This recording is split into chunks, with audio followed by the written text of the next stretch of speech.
GHMC commissioner Amrapali ఎట్టకేలకు చెరువులపై focus పెట్టారు. Morning వాక్లో sanitation పనులను ఆకస్మికంగా తనిఖీ చేసిన కమిషనర్ ఇప్పుడు చెరువుల పరిరక్షణ, సుందరీకరణపై దృష్టి సారించినట్లు సమాచారం. జీహెచ్ఎంసీలో ఆర్థిక సంక్షోభం నెలకొన్నందున చెరువుల పరిరక్షణ, సుందరీకరణ విషయంలో ఏమైనా సంస్థలు కార్పొరేట్ సోషల్ రెస్పాన్సిబిలిటీని కింద ప్రయత్నాలు చేయాలని ఇప్పటికే జోనల్ కమిషనర్లకు సూచించినట్లు సమాచారం. హెచ్ఎండిఏ పరిధిలో దాదాపు 2250 చెరువులుండగా జీహెచ్ఎంసీ పరిధిలో సుమారు 185 చెరువులున్నాయి. వీటికి ఇప్పటికే ఫెన్సింగ్ ఏర్పాటు చేయడంతో పాటు సీసీ కెమెరాలతో నిఘాను కూడా ఏర్పాటు చేశారు. దీనికి తోడు ఈవీడీఎం జవాన్లతో సెక్యూరిటీని కూడా ఏర్పాటు చేసిన చెరువుల్లోకి మురుగు జలాలు ప్రవహించడం, భవన నిర్మాణ వ్యర్థాలు పడడం వంటి వాటిని బ్రేక్ పడడం లేదు. దీంతో జీహెచ్ఎంసీ పరిధిలోని అన్ని చెరువుల్లోకి మురుగునీరు రాకుండా చేపట్టాల్సిన చర్యలపై health engineering, town planning, legs protection committee సభ్యులతో కలిపి కమిషనర్ ఓ కమిటీని నియమించినట్లు సమాచారం.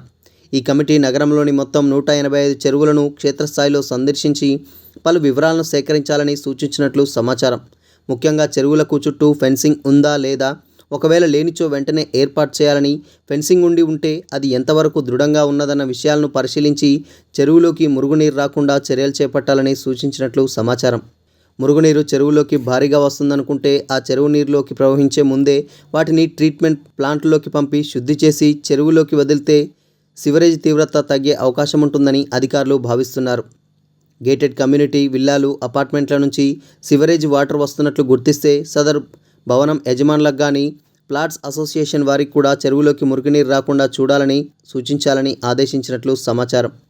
భారీగా మురుగునీరు చేరే చెరువులు పక్కనే ఉన్న గేటెడ్ కమ్యూనిటీ, విల్లాలు, అపార్ట్మెంట్లు విధిగా సివరేజ్ ట్రీట్మెంట్ ప్లాంట్లను ఏర్పాటు చేసుకునేలా భవన నిర్మాణ నియమావళితో కఠినమైన సవరణలు తీసుకురావాలన్న విషయం చర్చకు వచ్చినట్లు సమాచారం.